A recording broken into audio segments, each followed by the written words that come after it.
Look, we've all seen 28 Days Later, right? It was a total game changer. I mean, it made zombies sprint, it reinvented the whole genre, and it is absolutely terrifying. But what if I told you that for all its cinematic genius, that movie is also a perfect case study in exactly what not to do if you actually want to survive the end of the world? Yeah, that quote really hits the nail on the head. And that's pretty much the core of what we're breaking down today. It turns out, what makes for an edge-of-your-seat movie often makes for a terrible survival plan.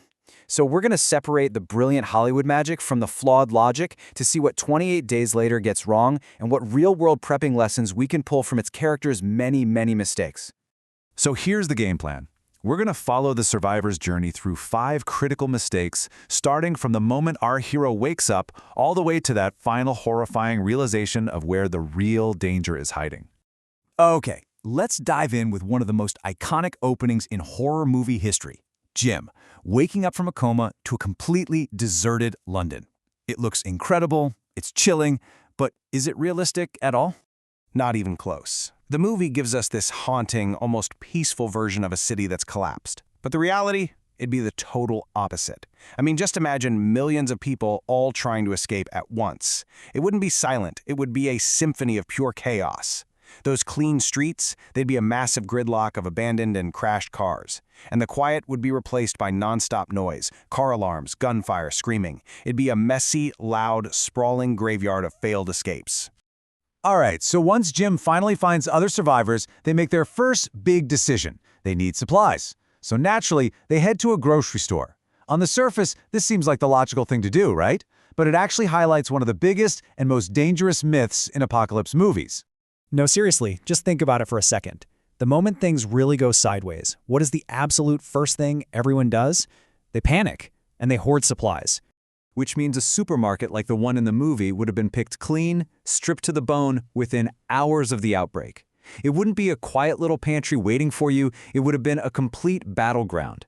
It becomes a magnet for the most desperate and the most dangerous people left. That makes it pretty much the last place you'd ever want to be.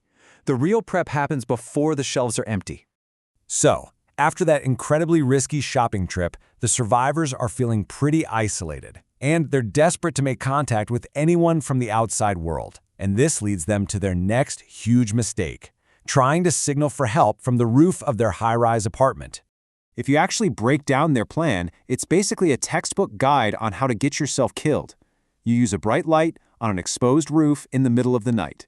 You're not just signaling potential friends. You're basically sending up a giant flare, a beacon, for every single infected person for miles around. And just as bad, every hostile survivor too. It's a massive, totally unnecessary risk that just paints a huge target on your back. And all that noise and light eventually leads them to hear a radio broadcast that promises safety. This brings us to another classic and often fatal trope in these stories, the promise of a safe military sanctuary. And this is a brilliant illustration of something called a false hope fortress. It's a trap that preys on your desperation. It offers you a solution that seems just way too good to be true. Because it always, and I mean always, is. That promise of safety is almost always just a mask for a much, much darker agenda. And here's the thing, all the red flags were right there in that broadcast. It's a one-way message, right? There's no way to reply. It directs them to a super isolated, out-of-the-way location. It makes this insane promise of having the answer to infection. Come on. And whenever you hear that one single group holds all the power and makes all the rules, you're not being rescued. You are walking right into a cage. And this all builds to the movie's climax. Because after all these survival blunders, the final act teaches us the single most powerful and honestly most realistic lesson in the entire zombie genre. See, the story stops being about surviving the infected, and it becomes about something much, much darker. So the survivors finally make it to the military blockade.